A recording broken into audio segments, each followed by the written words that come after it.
Bonjour à tous, donc Léna Barraud du Comité français de l'ECN. Donc je vais commencer cette présentation à trois voix en parlant de la liste rouge globalement et plus spécifiquement sur les listes rouges régionales sur les papillons. Donc tout d'abord, pour mettre en contexte, la liste rouge mondiale, c'est un outil qui a été développé au niveau international en 1963, donc qui est un outil de référence sur l'état des situations d'espèces à l'échelle mondiale et sur leur risque de disparition, donc qui repose sur une grille de critères précis et en associant les scientifiques qui sont les experts des groupes évalués. Donc, il y a deux documents de référence qui sont à gauche les catégories de critères de la liste rouge et à droite les lignes directrices pour l'application de ces critères au niveau régional. Et par niveau régional, on entend tout niveau qui est plus petit que l'échelle mondiale. Donc, notamment en France, on a la liste rouge nationale en métropole et dans les territoires d'outre-mer et les listes rouges régionales au niveau des régions administratives françaises. Donc, le but étant de classer les espèces après dans l'une des 9 catégories, donc au niveau mondial, et aux échelles inférieures, il y a 11 catégories, avec la catégorie RE en plus pour les espèces qui sont disparues à cette échelle plus restreinte, et la catégorie NA pour les espèces qui sont introduites ou occasionnelles. Donc sur la diapo, en encadré en rouge, ça correspond aux trois catégories des espèces menacées, donc vulnérables, en danger et en danger critique. Au-dessus, c'est les espèces qui sont disparues aux différentes échelles. Et en dessous, on a des espèces, par exemple, quasi menacées, donc qui sont proches de remplir les critères pour être dans l'une des catégories menacées, mais ne remplissent pas encore toutes les conditions.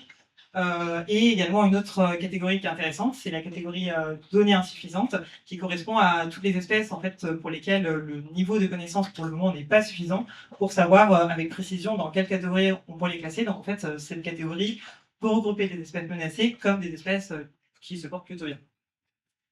Donc pour classer les espèces, on utilise une grille de critères avec 5 grands critères qui s'intéressent à la taille de la population, à sa répartition géographique et qui regardent si certains de ces éléments sont en déclin ou pas.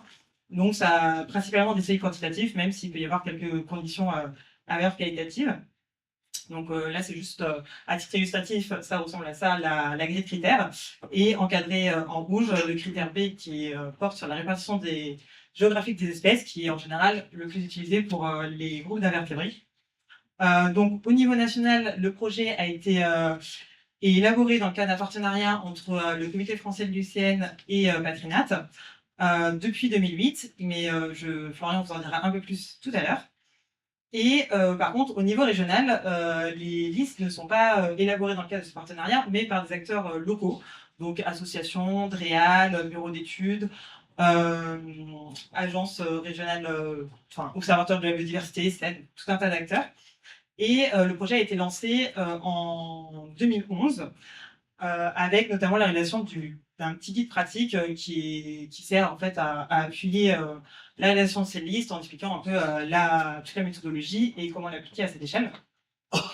Et donc, une fois que les listes ont été réalisées par ces acteurs locaux, donc en général 1, 2 ou 3, dans le cadre d'un partenariat, la liste va être soumise à une double validation. Tout d'abord, une validation de la méthodologie et de la bonne application des critères conformément aux standards du coup international, qui est réalisée par l'équipe du comité. Et on n'a plus de batterie. Et je continue. Et du coup, une seconde validation qui sera réalisée donc, de l'ensemble du travail en réunion de CSRPL.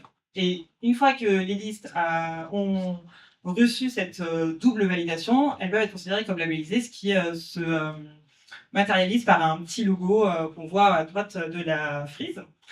Et à condition bien sûr que les résultats soient rendus disponibles à tous, donc publiés en général sous forme d'un fascicule. Donc là, il y a quelques petits exemples de fascicules et il y en a aussi là-bas dans l'espace documentation, réalisés par des régions. Et toutes les listes qui sont labellisées, donc on approche des 200 listes maintenant, sont recensées dans un tableau de bord disponible sur le site du comité, pour ceux que ça intéresse.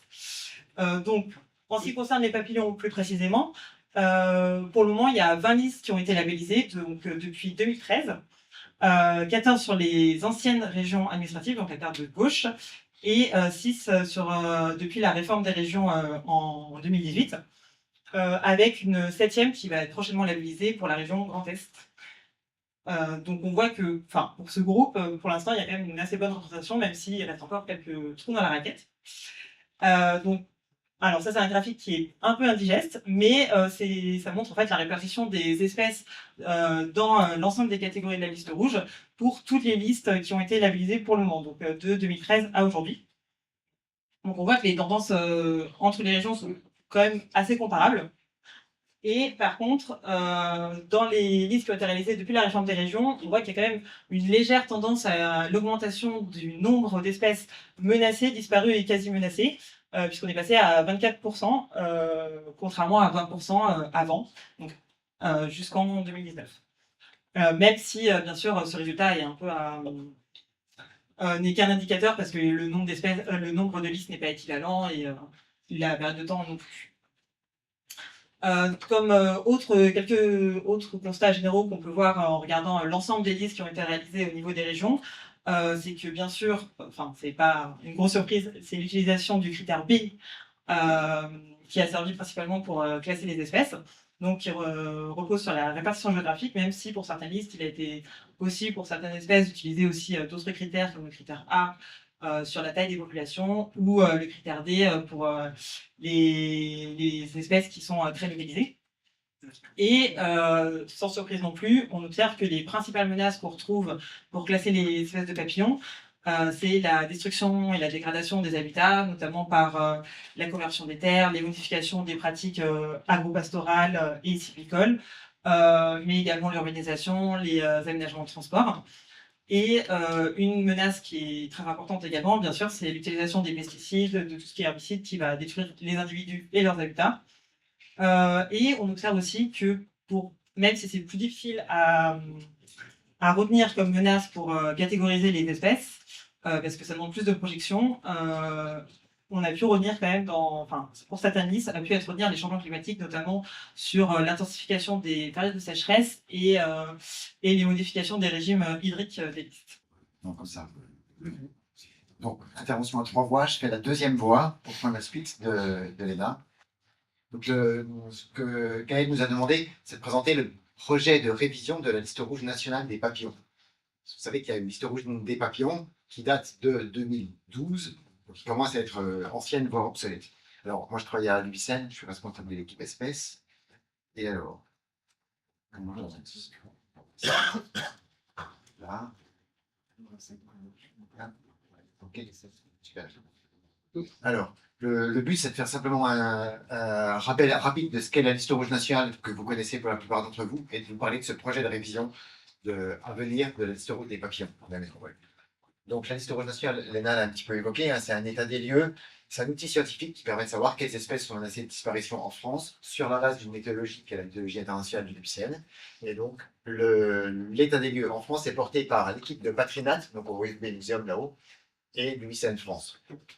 Et donc l'idée, c'est d'évaluer la situation de toutes les espèces, alors la faune, la flore, la fonge, en métropole et en outre-mer, sur terre et en mer. Donc le champ de travail est énorme, mais on avance pas à pas, petit à petit, en évaluant progressivement les différents groupes d'espèces. Alors, jusqu'à maintenant, alors, je vous ai dit qu'on travaille Patrinat UICN, mais on ne peut pas travailler seul. On travaille avec toutes les structures qui ont des connaissances ou de l'expertise sur les espèces. Donc, jusqu'à maintenant, ça s'est traduit par 32 partenariats, en fait, 32 organisations, comme l'OPI pour la précédente liste rouge des papillons. Plus de 500 experts et contributeurs ont été mobilisés, dont certains parmi vous ont fait partie pour la liste rouge des papillons. Et donc, l'état des lieux a démarré il y a 16 ans.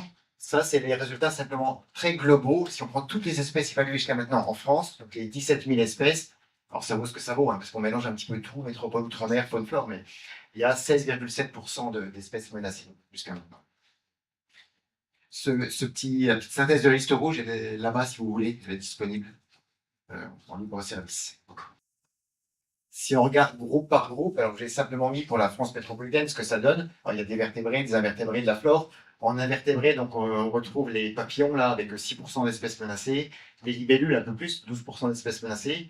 On avait travaillé sur les éphémères avec le pic toujours. Et puis hors insectes, mais pas très loin, les araignées, là, 10% d'espèces menacées. Et puis pour vous dire les choses un petit peu, là on est en développement toujours. Dans les groupes à venir, il y a les plécoptères qui vont arriver au printemps. Donc résultat d'un nouveau groupe d'espèces à venir. Et les kilopodes aussi. Donc les 1000 pattes kilopodes vont être évalués, vont se rajouter à l'état des lieux.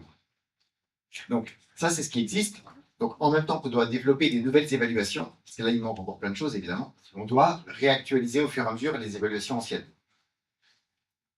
Alors, je ne vais pas trop parler de la méthodologie puisque Léna en a parlé rapidement. Simplement pour vous dire que ce guide régional, c'est pareil, il est en libre service juste là-bas si vous voulez. Et s'il n'y en a plus, j'en ai encore quelques-uns avec moi, si vous en voulez. Donc, le système des catégories, Léna vous a tout dit. Les critères aussi. Peut-être de juste redire que pour les invertébrés, on est beaucoup sur le critère B de répartition géographique. Critères C et D d'effectifs, ils sont souvent pas faciles à renseigner pour les insectes. On a rarement accès aux effectifs matures, quoique parfois on arrive à classer les espèces sur les effectifs. Et avec ce qu'on a entendu juste avant, aussi pour vous dire que nous on est très intéressés par ces suivis temporels, parce que ça nous donne accès à un autre critère qu'on a très peu utilisé dans la précédente liste rouge, mais sur le critère A, avec des suivis protocolés dans le temps qui montrent un déclin significatif, on peut classer les espèces. Donc on peut avoir même des espèces communes, au sens des espèces assez répandues en Europe ou en France, qui, du fait de leur déclin marqué, vont rentrer dans les catégories de la liste rouge. Donc ça nous intéresse beaucoup d'avoir ces suivis qui se mettent en place et qui se pérennisent dans le temps pour la révision à venir et pour les révisions futures, évidemment. Juste ajouter un point, quand on produit une liste rouge, on combine 3 éléments essentiels. Alors, des données fiables et quantifiées, c'est ce qu'on vous a dit. La grille de critères que vous a présentée Elena. Et ce qui est important aussi, c'est que ça ne peut pas se faire simplement avec des données et une grille. On a besoin d'expertise collégiale du spécialiste. Donc, on a besoin d'un regard expert pour apprécier les données au cas par cas et pour convenir par consensus d'une catégorie pour chaque espèce. Donc, il y a toujours un atelier de validation qui permet de trancher, de conclure pour chaque espèce à partir des données sur la base de l'expertise des spécialistes. Alors, j'en viens à la liste qui existe jusqu'à maintenant, c'est celle-là. Donc, je vous ai dit, plusieurs d'entre vous ont participé à son élaboration. Beaucoup d'entre vous, j'imagine, l'utilisent. Alors, le problème, c'est qu'elle commence à être ancienne. Tout ça, c'est 2012. Ça a été fait avec l'OPI, alors ancien logo, hein, c'était l'OPI d'avant avec son logo rouge, hein, et la Société entomologique de France. Alors, ce que vous voyez, c'est qu'il y avait à l'époque 253 espèces. J'imagine que ça a bougé maintenant. Enfin, évidemment, on se basera sur la nouvelle liste pour la révision. Avec 13%, là, j'ai poulé les espèces menacées et quasi menacées. Et au total, 34 espèces menacées et quasi menacées. Donc, l'idée, c'est de réactualiser ça. Bon, ça, c'est quelques-uns des protagonistes que vous connaissez très bien. Pas besoin de m'étendre. Et je vais plutôt m'arrêter là sur la révision. Alors, l'idée, c'est de reprendre l'état des lieux initial et de tout refaire comme si on partait de zéro. Alors, on a le même dispositif partenarial. La petite différence, c'est que la mise en œuvre va être portée par l'OPI. Dans l'état des lieux initial, on était différents partenaires et l'OPI était le partenaire scientifique. Ce qu'on s'est dit, nous, pour avancer, comme on a des nouveaux groupes à évaluer et en même temps des anciens groupes à réévaluer et qu'on n'a matériellement pas le temps de tout faire, ce qu'on fait maintenant, c'est qu'on délègue les révisions de liste. Donc là, en gros, délégation, c'est un peu notre mot à nous, hein, dans le jargon technique, on va déléguer à l'OPI. On va en parler bientôt là, avec Gaël, la révision de cette liste rouge des papillons. Donc l'idée, c'est que l'OPI coordonne la réalisation des différentes étapes. Alors, il y a des étapes amont qui sont déjà pour l'essentiel menées, des étapes amont, donc avant la liste rouge. Il s'agit de, bon, il y a tous les travaux d'inventaire de terrain qui se font sur plusieurs années. Il s'agit de compiler toutes les dernières années de données de terrain, d'agréger ces informations, de construire une base de données qui va être pour analyser. Il faut évidemment faire la consolidation taxonomique. Donc, il faut qu'on ait une liste rouge d'espèces, d'espèces tout à fait propre en termes de taxonomie avant de faire le travail. Puis, on entre dans la réalisation proprement dite de la liste rouge. Donc, il y a une première phase de pré-évaluation qui correspond à une analyse des informations à la proposition de catégorie pour chaque espèce. Donc ça, c'est l'OPI qui va le coordonner. Il y a un atelier d'évaluation collégiale qui va être également organisé par l'OPI. Donc, l'idée, c'est qu'on réunisse un panel d'experts, un petit peu comme le précédent exercice. Alors, on ne peut pas réunir 50 personnes, mais l'idée, c'est d'avoir des personnes clés qui sont un peu connaisseuses des différentes régions de France, des différents types d'espèces, des différents types de menaces, de faire un panel un petit peu comme ça de personnes qui sont complémentaires par leur expertise pour conclure les catégories. Ensuite, il y a une consolidation qui va être aussi menée par l'OPI, ça va faire du travail, tout ça. Et ensuite, nous, on va reprendre la main à ce moment-là. Alors, le Muséum au FBI Vicenne, on se positionne en appui. On va faire un accompagnement rapproché. On sera présent tout au long du processus, mais ce n'est pas nous qui allons porter les choses. Simplement, on va réentrer dans le jeu à partir de là pour la fin de la consolidation et la publication à produire. Donc, l'idée de tout ça, c'est de partir sur un projet de 2 ans. Là, je vous parle de choses, on n'a encore pas fait la première réunion entre nous. Donc, c'est encore pas organisé. C'est à venir dans les semaines qui viennent. il va y avoir 2 ans. Donc, en gros, il faut imaginer que les résultats vont être publiés soit fin 2016, si on commence très vite, 2026, pardon.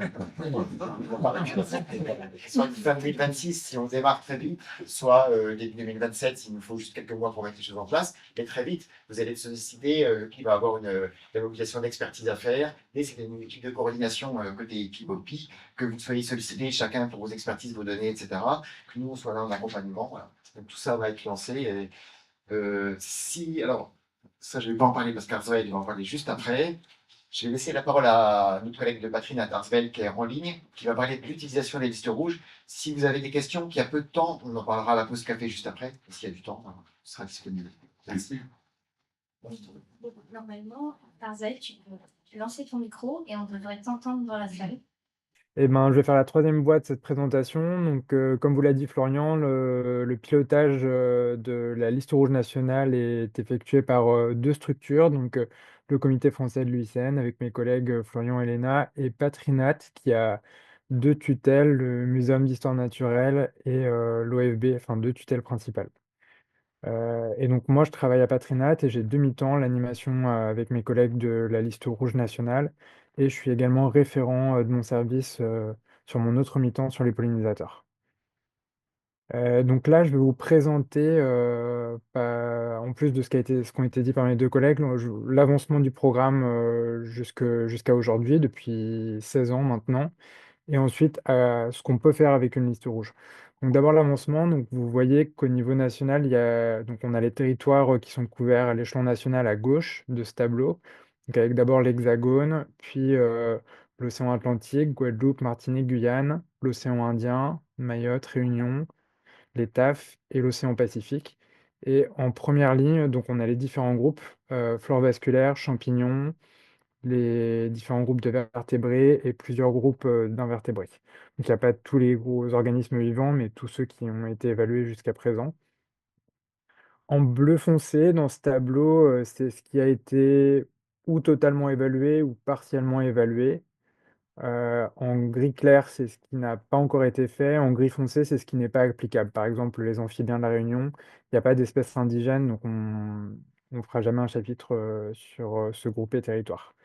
Ce qu'on peut voir, c'est que depuis 16 ans, il y a de plus en plus de chapitres qui ont été effectués. La flore et les vertébrés sont maintenant très très bien couverts et on s'attaque de plus en plus à des groupes moins connus. Si on prend la colonne insectes et notamment les papillons de jour, ça a été fait presque partout où les connaissances étaient suffisantes. Donc dans l'Hexagone en 2012, c'était fait en Guadeloupe, en Martinique. En Guyane, ça n'a pas encore été fait, mais les connaissances ne sont pas suffisantes pour le moment. Mayotte, vous allez le voir, ça va être fait bientôt. La Réunion, ça va être actualisé bientôt.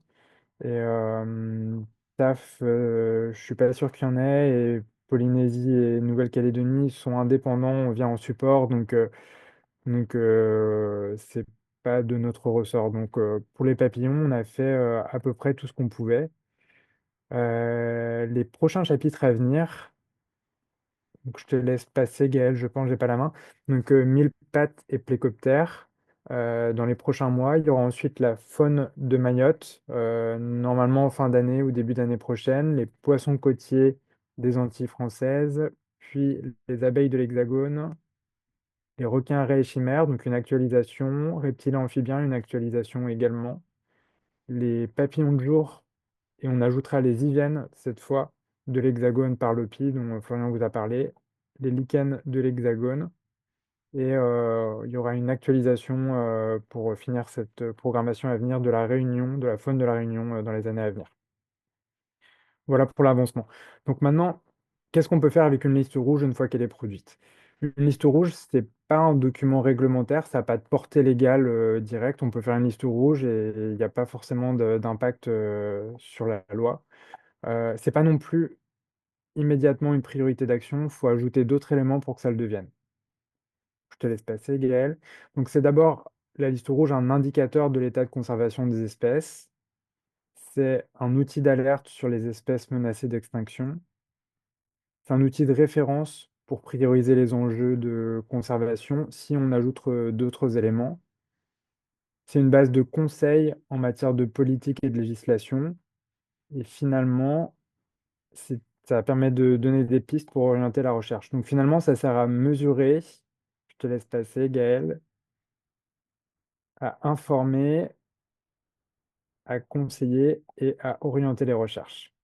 Donc si on reprend chaque élément, donc diapositive suivante, donc on peut sortir plusieurs indicateurs à partir d'un chapitre de la liste rouge.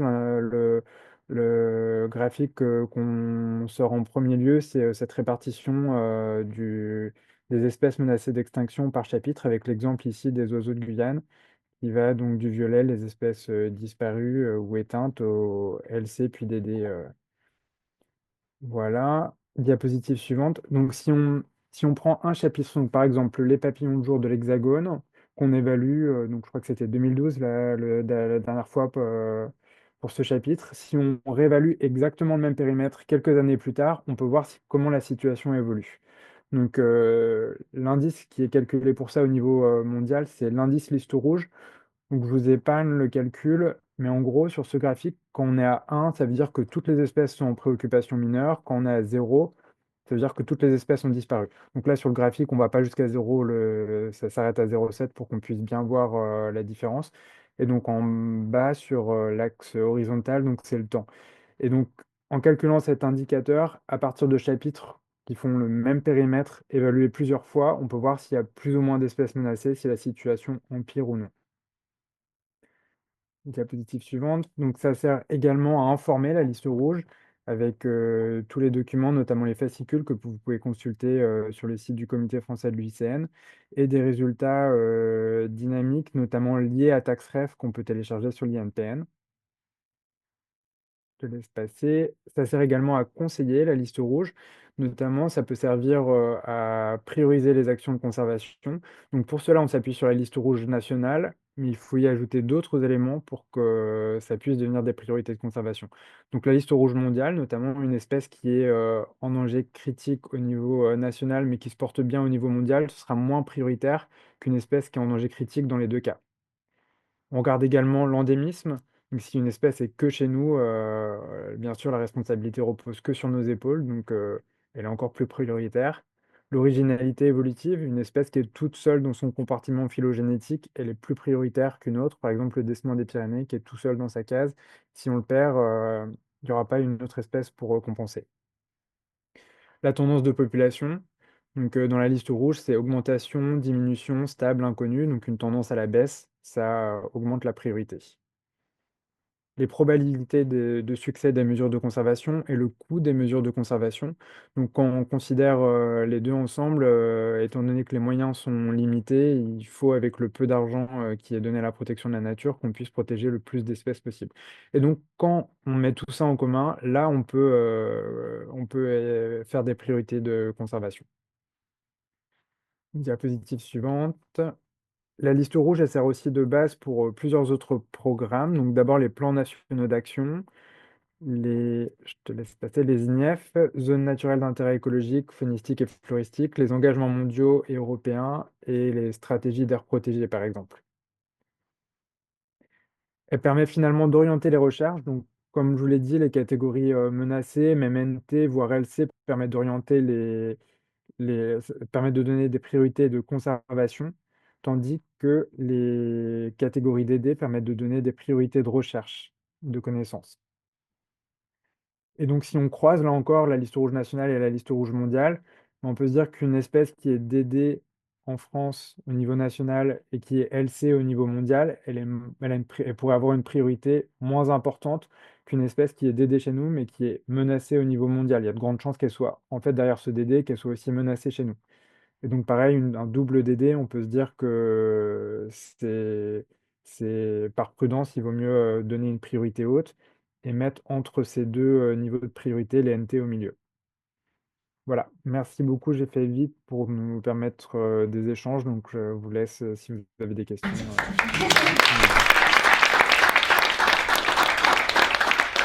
J'aurais une question. Est-ce que la méthodologie est gravée dans le marbre ou est-ce que des évolutions sont envisageables à l'avenir? Je pense notamment à la limite administrative qui est utilisée. Je ne sais pas historiquement pourquoi c'est la limite administrative, mais dans les remarques qu'on a du CSRPN, c'est tout ça plus logique de faire ça sur les limites des régions biogéographiques.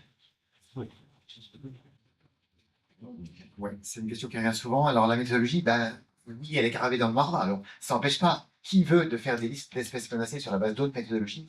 Mais si on veut suivre la méthodologie qui fait référence et comparer entre pays, entre régions, la méthodologie elle est fixe. Alors, ça a à la fois un avantage et un inconvénient, parce qu'elle est un peu grossière, puisqu'elle s'applique à toutes les espèces, toutes les parties du monde. Mais en même temps, elle a l'avantage d'être voilà, utilisée très largement. Et sur les limites, c'est aussi un choix. On peut faire les deux. Nous, il nous semble que c'est important d'avoir des listes rouges sur des périmètres administratifs, alors qui n'ont pas de sens écologique, mais d'avoir une liste rouge nationale et des listes par région pour les stratégies régionales de protection des espèces, les stratégies régionales de conservation. Mais rien n'empêche de faire des listes biogéographiques. Et en fait, il y en a. Vous connaissez peut-être la liste rouge de la flore des Pyrénées, donc une liste franco-espagnole plus Andorre. Il y a un projet de liste aussi de plantes corso-sardes, par exemple. Il y a des projets de liste rouge des poissons par bassin versant. C'est pareil pour les poissons, les limites administratives, c'est pas très pratique. Donc, si vous avez un bon sujet biogéographique, rien ne vous empêche de vous mettre en discussion avec les acteurs concernés et de lancer une liste rouge. En tout cas, si c'est utile pour la conservation, il ne faut pas s'en priver. Simplement, nous, peut-être jusqu'à maintenant, on labellise que les listes rouges régionales. C'est un peu faute de moyens, faute de temps, mais on peut quand même vous appuyer pour les faire, il n'y a aucun problème. Franchement.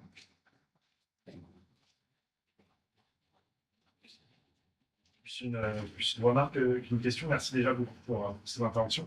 Dans l'utilisation des listes rouges, un point qui me semble important et qui a pas été cité, je pense, c'est aussi l'utilisation en fait dans tout ce qui va être la protection des espèces très directement en fait, puisque en fait tous les projets qui portent atteinte aux espèces protégées, pour obtenir une dérogation, doivent montrer qu'ils ne portent pas atteinte à l'état de conservation. Et sans les listes rouges, en fait, on n'a pas cette connaissance, en tout cas officielle, de l'état de conservation des espèces. Et c'est vraiment une information qui est très utile dans tous les dossiers dans le privé, de connaître ces états de conservation. Et c'est important pour ça de tenir effectivement des listes rouges à jour. C'est vraiment quelque chose, je pense, un point très très utile des listes rouges. Ouais. Ça, c'est intéressant. Et honnêtement, c'est un point qu'on n'avait pas forcément vu, nous, initialement. Mais on s'est aperçu récemment que dans les arrêtés des procès, il y a de plus en plus de références à la liste rouge. Vous savez qu'une liste, enfin, en termes de réglementation, une espèce, elle est protégée ou pas protégée. Et si une espèce est protégée, ça peut être aussi bien un hérisson qu'un lynx. Et donc, le pouvoir judiciaire, ils sont obligés d'apprécier la gravité d'une infraction en fonction de la gravité de la menace. Et on se rend compte que les listes rouges sont utilisées justement pour mesurer la gravité des infractions. Évidemment, c'est plus grave de porter atteinte à un lynx qu'un mammifère commun. Donc, ouais, c'est une utilisation qui se développe et sans doute tant mieux. Oui, pardon. J'avais une question aussi sur la méthodologie entre le passage CSRPN et UCN. Régulièrement, en fait, on voit au CSRPN arriver des listes rouges qui sont soit en première analyse CSRPN avant passage UICN, et d'autres fois où en fait on a déjà un avis UICN avant CSRPN. Ça peut créer des fois des conflits de points de vue et qui peuvent créer des blocages. En grand test, en tout cas, on a déjà eu ce point-là. Ça aurait été intéressant, en tout cas, que dans la méthodologie d'élaboration de liste rouge, soit inclus justement ce processus et ces interactions CSRPN et UCN. Alors du coup, nous on recommande dès qu'on parle avec les acteurs d'attendre en fait l'avis du comité en premier avis avant de passer la liste en CSRPN, parce que justement le CSRPN ils sont plutôt preneurs d'avoir déjà ce premier avis. Après, il arrive des fois qu'on apprend qu'il y a des listes qui sont déjà passées en CSRPN où on n'était pas forcément au courant, ce qui je crois est arrivé justement en test pour quelques listes. Et on a appris après coup, donc après on fait comme le but étant quand même d'avoir la double validation. Et après, dans d'autres cas, comme il y a peu de réunions en CSRPN, c'est vrai que quand c'est proche de la validation en fait du comité, des fois on va dire en fait passez en CSRPN et vous aurez l'avis du comité dans la foulée, peu de temps après, dans le mois après. Parce que effectivement, il y a quand même beaucoup moins de dates. En plus, je crois qu'elles ont réduit le nombre de passages possibles dans certaines régions. Donc, c'est un peu des contraintes à prendre en compte. Mais idéalement, oui, c'est plutôt l'avis comité, puis après l'avis CSRPN. Mais c'est vrai ça n'a pas été marqué au départ dans la méthodologie, ça n'avait peut-être pas été pensé initialement, même si c'est un peu la démarche qu'on essaie d'appliquer. Si je voudrais juste faire une petite ouverture de positionnement partenarial sur ce projet parce qu'on remercie beaucoup la confiance du comité français de nous confier la gestion de cette liste rouge. Mais il faut aussi rappeler que dans le paysage national, il y a d'autres associations nationales sur les papillons et que bien évidemment, ORENA, l'AFL seront associés en premier rang sur la liste rouge parce que ça ne sera pas une liste rouge que autre. Ça, c'est évident. Je pense que c'est important de le souligner. En fait, on vous présente presque ça un peu tôt parce qu'on n'a même pas eu le temps de vraiment en discuter et se coordonner. Donc là, on avance, on en profite. Je trouvais Ouais. important de le rajouter. Ouais, non, mais tout à fait. Les premières questions qu'on va se poser, c'est exactement ça. C'est le montage partenarial. Donc, Patronat, UICN, OPI, on se réunit rapidement. Puis ensuite, on va contacter tous les gens qu'on souhaite associer de manière incontournable. Puis ensuite, les experts, etc. Donc, vous allez entendre parler de tout ça bientôt.